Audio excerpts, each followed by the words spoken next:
शिवसेना ठाकरेंना मिळणार आणि शिंदेंना भाजप गिळणार. मंडळी, एकाच बाजूने विचार करून चालणार नाही. आपण एक सुजाण नागरिक आहोत या महाराष्ट्रातले. फुले शाहू आंबेडकरांचा आमचा छत्रपती शिवाजी महाराजांचा महाराष्ट्र आहे. अशा प्रकारे आमच्या महाराष्ट्राची गती होऊ नये असं अलीकडे अनेक नागरिकांना वाटायला लागलंय मंडळी. तर बघा, शिवसेना सुनावणी हल्ली कोर्टामध्ये सुरू आहे. कपिल सिब्बल साहेब अतिशय ताकदीनं भिडलेले आहेत सगळ्या पुराव्यांसहित, आणि त्याची काळजी स्वतः शिंदेंनाही आहे असंही लोक बोलत आहेत की आता अब क्या होगा मेरा. तर मंडळी, आपणही दोन्ही बाजूने विचार करणं योग्य आहे की बघा, शिवसेना कधीही संपू शकत नाही अशा प्रकारचे व्हिडिओ मी बरेचदा केले.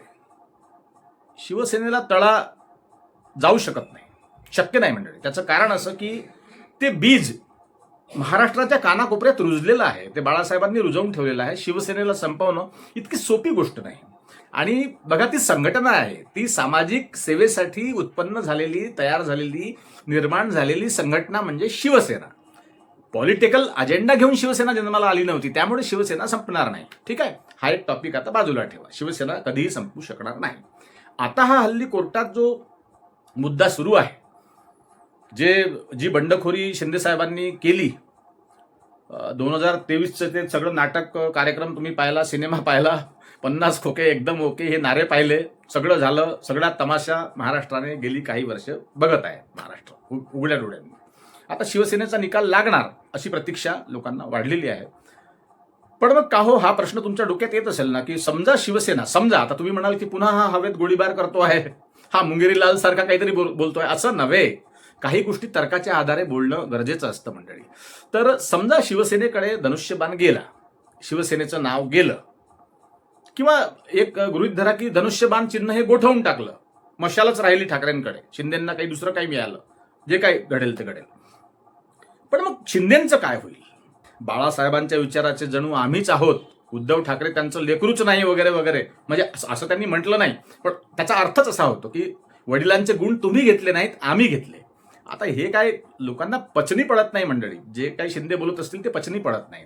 कारण की कसं आहे की बघा, दवाखान्यात एखादं लहानपणी जर लेकरू नर्सच्या हाताने बदललं असेल डिलिव्हरी झाल्याबरोबर, ते लेकरूही मोठं झाल्यावर त्यांच्या अंगावरचं राहत नाही, लक्षात घ्या, जे त्या लेकरांना चोरतात. ही तर गोष्ट शिवसेनेची आहे, सगळ्या समजदार माणसांची गोष्ट आहे मंडळी. मग आता मी जे तुम्हाला बोललो की भाजप शिवसेनेला गिळणार, अर्थातच शिंदेंना गिळणार. आता चिन्ह गोठवलं, पुन्हा नवीन पक्ष उभा करून राज ठाकरेंसारखं खिंड लढवणं इतकी सोपी गोष्ट नव्हे मंडळी. काही कामं बिगिनिंगला करावी लागत असतात आयुष्याच्या, ती तेव्हाच होत असतात. त्यावेळेस माणूस, राज ठाकरेंनी तेव्हा ते केलं, करून दाखवलं. तो पक्ष सत्तेत आलाच नाही, मनसे भाग वेगळा आहे, पण त्यांनी आपल्या जिद्दीने त्यांनी खिंड लढवली राज ठाकरेंनी. असं शिंदेंना करता येईल का आता काही नवीन पक्ष उभा करून? तर इतकं तोंडाच्या गोष्टी नव्हे मंडळी, इतकं सोपं नाही, ते अजिबात सोपं नाही. त्यांच्याकडे कितीही खासदार असू द्या, कितीही लवाजमा असू द्या, सोपं नाही. भाजपने ज्यांच्याशी दोस्ती केली, मैत्री केली, त्यांचं अस्तित्वच या देशात उरलं नाही, राजकीय अस्तित्व. ज्यांच्याशी भाजप मैत्री करत असते, भाजपचं आपलं काम संपलं की भाजप त्यांना नमस्कार, जय भीम, जय भारत, असा सगळा विषय त्यांचा असतो म्हणजे टाटा बाय बाय वाला. तर असंच काहीसं शिंदेसोबत होणार असे काही लोक बोलतायत, पण आतून बोलतायत मंडळी. शिंदेही घाबरलेले आहेत असंही लोक बोलतायत मंडळी. तर आता भाजपची वागणूक कशी शिंदेंना मिळते हे तर आता काय ठरवेलच. पण याआधी एक गोष्ट लक्षात घ्या, यशाचा मार्ग जर तुमचा शॉर्टकट असेल तर ते यश जास्त काळ टिकत नसतं. हे तुम्हाला सांगण्याची गरज नाही, तुम्हाला सगळ्यांना हे ठाऊक आहे मंडळी. तुम्हाला एक उदाहरण कुठल्या ठिकाणचं द्यायचं असेल तर एखादी नदी बघा, एखादा नाला बघा, साधं एक उदाहरण घ्या, नॅचरल आहे ही गोष्ट. एखादी नदी जर गावाच्या शेजारून जात असेल आणि त्या नदीचा काही उद्रेक त्या गावाला होत असेल पुरा पाण्याचा किंवा पावसाळ्याच्या दिवसात, ती नदी जर तुम्हाला टर्न करून असं करायची आहे पुन्हा, म्हणजे गावापुरती तिला थोडी टर्न करायची, ती नाही होऊ शकत. होईल ती टर्न होईल, तिथे तुम्ही माती भरा, मुरुम भरा, सिमेंट लावा, बांध घाला, सगळं करा, पण ती नदी आपला जुना रस्ताच शोधेल शेवटी, लक्षात घ्या. तर मंडळी, ही एक गोष्ट झाली की चुकीच्या मार्गाने शिंदेंनी यश मिळवण्याचा प्रयत्न केला. ते शक्य होणार नाही. 2.5 वर्ष सत्ता भोगली, मजा केली सगळ्यांनी, तथास्तु.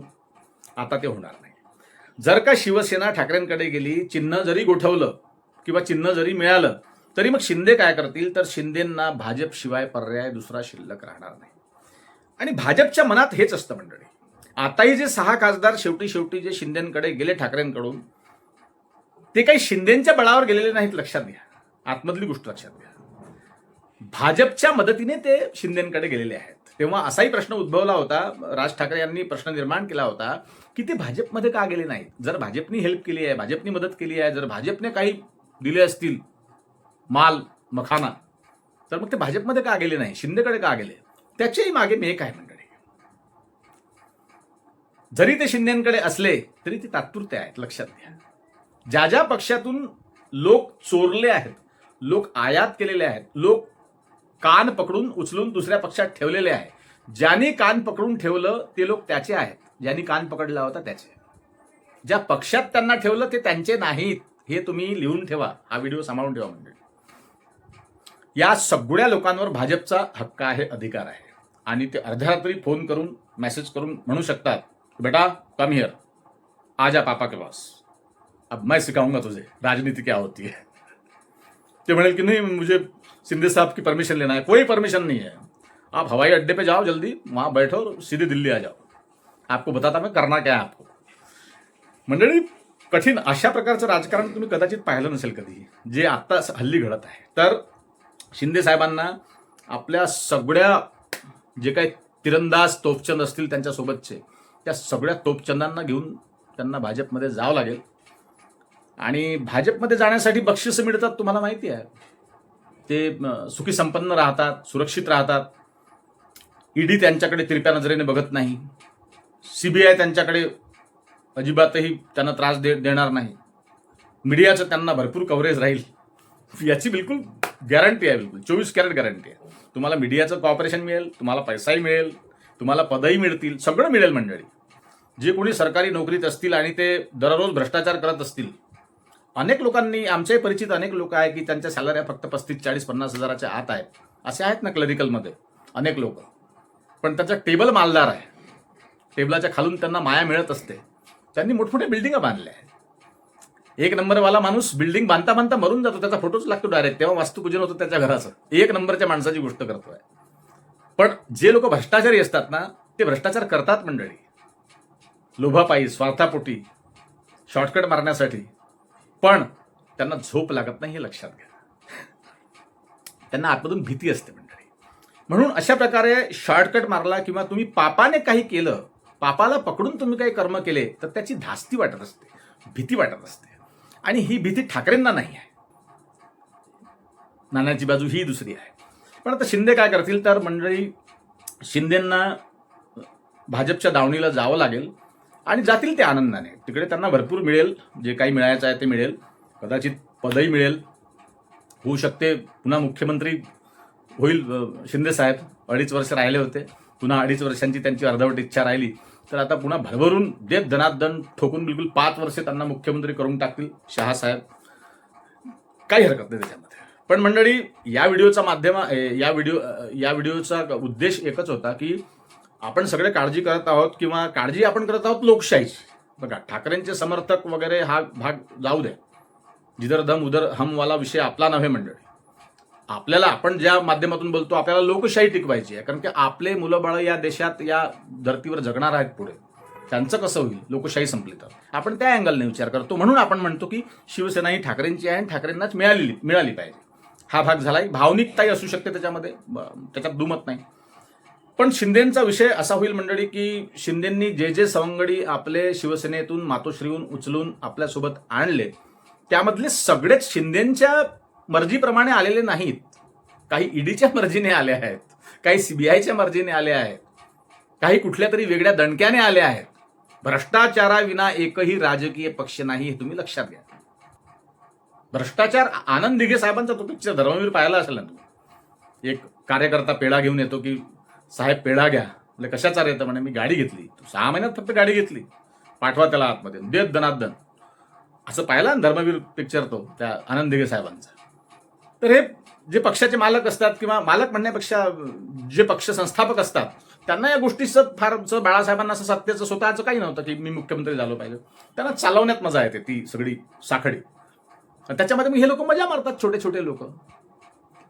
मग पार्टीलाही काही पक्षालाही फंड देत असतील, जे काही त्यांचा कार्यक्रम असेल तो असेल. पण मंडळी लोक हे बोलतात आहे दुसरीकडे की शिवसेना ठाकरेंना मिळणार.